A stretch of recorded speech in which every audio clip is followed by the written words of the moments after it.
Many of us don't even think twice. It might even be a habit. You've got a delicious meal set out in front of you, maybe a juicy steak, a dish of Mama's homemade lasagna.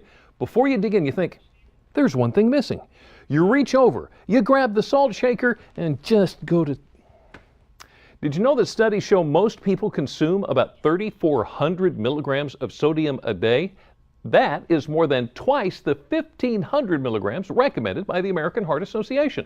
So joining us today to tell us how to put the squeeze on our sodium habit, author, Cordon Bleu certified chef, and registered dietitian, Michelle Dudash. Michelle, thank you so much for joining us this afternoon. So we just looked at the numbers. So many of us are taking twice as much salt as we should. Why do you think we do that? Well, when it comes to cutting salt, there's a couple things to keep in mind. First of all, a lot of Americans, when you look at the table, what do? They reach for that salt shaker. Right. People season their food without tasting it first, and they assume you've got to add all that salt to make it taste good. But the reality is, as long as you're adding that flavor back in with some low sodium things that add that flavor punch, you can really back off on the salt shaker. For example, one thing that you can use is lemon. Now, Sunkist recently teamed up with a couple of chefs from Johnson & Wales University, and they did a taste test panel, and they found that people actually preferred the recipes that had less salt but had the addition of lemon juice and lemon zest. And that is what I use for my recipe today. These are my tilapia tacos that are spiced with lemon and some Southwest seasoning. So first off here, we've got some mango pico de gallo. We've got some fresh, juicy mangoes, chopped cilantro. I use lemon juice. Right. I didn't even need to put salt in this salsa here, actually. And then for the tilapia, I have some olive oil, some salt-free Southwest seasoning, which you can find everywhere now, and some lemon zest. So you combine all that, I brush it on the tilapia, and then you can pop it in the oven or on the grill for about 10 minutes. And then you finish it off with some fresh green shredded cabbage, nice crunch in there. And then don't forget to squeeze on your Sunkist lemon. Right. Now, that lemon is really going to add that pop of flavor. Make sure you do it after you cook it to maximize the flavor. Now, this whole dish, 2 big tacos, 300 calories, only 300 calories. And it only takes about 30 minutes to prepare. So that is definitely one go-to recipe that's lower in sodium but high on the flavor. Great alternatives, and you tell us we've also got to watch out for salt hidden in other food, don't we? That is so true. Processed food. Americans are getting about 75% of their sodium from processed foods like bread. Who knew? Whole grain bread, that is a big contributor to the sodium in our diets. Deli meat, pop a pickle on there, you've reached your limit for the day. Author, chef, and registered dietitian Michelle Dudash, thank you so much for talking to us this afternoon. Now, what's going on with all the salt? What is all that doing to our health? Well, according to the American Heart Association, excess levels of sodium can lead to high blood pressure, stroke, heart failure, osteoporosis, and stomach cancer. Also, kidney disease, kidney stones, and a large heart muscle, and headaches. So let's get a clearer picture of how much salt we consume. And to do that, I'm off to the kitchen.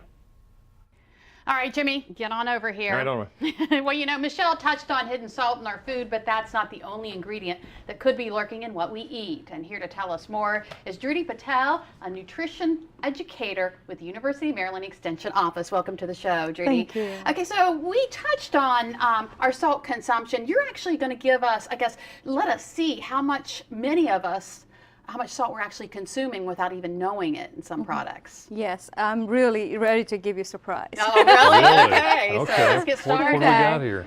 All right, so let's start with how much we are eating and how much we are supposed to eat. Okay. So here is All right, hold this. the recommendation for sodium, which sorry? It's what's recommended, that you have no more than. In a day? Yeah, in a day. Okay. In a day, and it is actually around 6 grams, which constitutes 1 teaspoon. Okay. Wow. Okay, and this little test tube you see is actually how much what an average American eats. Oh my goodness. Oh, that is a lot. So you'd say we're about doubling what we it's actually really 2.5 teaspoons. 2.5 teaspoons. More How about than that. What about some of our favorite foods? I mean, if we're going through this much in a day, can you give me some examples of what? Sure, I have few really good examples for that. Here you go. Okay. So here is our chicken noodle soup. Chicken noodle soup. Okay.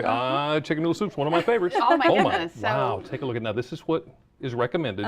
This is chicken noodle soup. Right. Okay, what else you got there? Here is tortilla or potato chips, and they are 2 ounces. Well, we love our chips. Just 2 Okay. ounces. Let's see if I can get this where you can see it real good up against my jacket here. Yeah. Take a look at that difference. See how the size of the test tube? Oh my goodness. Yeah. Look at that. All right, what else do you have All there? right. We have 3 ounces of ham. 3 ounces of ham. Okay. All right. You see that? Oh wow. Man, oh man. And Okay. And Uh-oh, you're not gonna like this one, favorite Jimmy. burger. Oh no. Seriously, our favorite burger compared to what we should be having, and that's just in your favorite burger. Right. Well, that didn't take long to knock all that out. Nope. okay, so we're talking salt. Let's talk about some other ingredients that are in our food, but we might not know is actually there. Actually, sugar and cholesterol is few of the very important nutrients that is found in the food, which are invisible and which all of us need to take care of. Right, And we right. have to look for the labels in order to do that. And when you're talking labels, you're not talking in the front of it or anything. You No. got to look on the side, don't yes, you? yes. What are some examples of foods that we might not think there's a lot of sugar in? Well, the classic examples are our breakfast cereals. We have our canned foods that we like, our Right. canned fruits and vegetables. They also sometimes have a lot of sugar. They're made in syrups. You have granola bars, and then you have certain certain products and the bread products which are very high in high fructose corn syrup. If you check your label, if it says syrup, it has sugar in it. Even like we get a can of peaches and it says in heavy syrup. Yes, There's probably it's sugar the in it. How Yes. about that? Syrup is made of sugar, so Yes. How about that? Okay, so as far as things can actually have stuff hidden in it that we don't even really know about, right? If I were to grab a box of cereal, I'm thinking, okay, this looks good. You just said high fructose syrup. Yep. I got no high fructose corn syrup here, right? All right. But it goes farther than that, doesn't it? Right. What should I do? Well, all you have to do is flip the box Right. and look for the nutrition label. Because that's going to tell me about sugars Sodium and sugars. and sodiums. Both of them. Yes. Yeah. So there's salt hidden in here too. Look at that. Yeah. And what about products that say fat free? That's good for me, isn't it? Well, that's good for you, but again, the problem happens is that how much sodium it has, or how much cholesterol if it's fat-free, I'm sorry. Right? No, you're fine. Okay. Well, if it's a fat-free, then you don't have to worry about fat, but you definitely have to look for the sugars and salt in it, or that is okay. sodium. So fat free doesn't necessarily mean sugar free or sodium free. Yes, it just means that it doesn't have a lot of fat in it. That's it. So we hear a lot of arguments about buying healthy food, and some people say it's actually more expensive to get healthy food than it is to get some of the cheaper food that's not good for us. Right. Do you see that? Well, actually, that's our in general mentality of the consumers, that they think that, oh, if I buy fresh produce, that's healthy for me, and that's the only thing that's healthy in the market, and that's expensive. It doesn't have to be expensive, because you can definitely buy the frozen and canned version of the same food. What people do not usually comprehend is that the produce that they're getting in the market, those are harvested, the peak harvest, and they are being processed to stay for a longer time. Gotcha. So that's why you can have frozen and canned foods, the same produce that you want to buy in the market, like green beans or carrots or things like that. The one thing, though, you want to check again on the cans or on the frozen foods is that it has low sodium, no sodium, or reduced sodium. Okay. And also in terms of sugar, you want to check that it has low sugar or no sugar.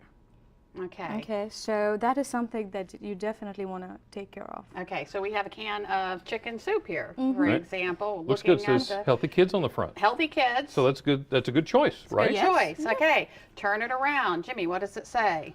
Oh, take a look at what it says. Perhaps it's not as healthy as everybody says the label, or as the label says that it is. Take a look at those sodium numbers. Isn't that something? Yeah. All right, so I'll tell you what, while we got that shot there, let me see if I can get the salad dressing here, which also says fat-free, which you said is good. Fat-free, Good. which is good. But there's Yeah. other things to be looking at. You Like should be looking sodium at and sodium and sugar. sugar. Oh my goodness. I didn't even look at that. There you go. All right. Right. And now let me put one more point to it. When you talk about sodium, most of us think about salt, but sodium can be found in so many different ways. You have brine, you have sodium glutamate, sodium citrates, sodium bicarbonates, soda, It's all baking sodium. soda. Yeah. They're all sodium. They're all sources of sodium. So look at the sodium content. Yes. Judy, thank you so much. Sure. Very good information. You got to be an informed consumer. And if you'd like more tips from Judy on how you can buy on a budget, go to WBOC.com and click on our picture at the top of the page. And while we're talking about what we consume, if you like your coffee, bring a cup and sit down for this story. What do an MMA fighter at the top of his game and a food blogger who was nearly 300 pounds have in common? Buttered coffee. Up next on Delmarva Life, could it be the new morning go-to beverage? And a little later on, what do you think it would take for a better night's sleep? Well, the makers of the Chillo say that it's your answer, keeping your head cool and dry all night long. So we put it to the test. Delmarva Life. We'll be right back.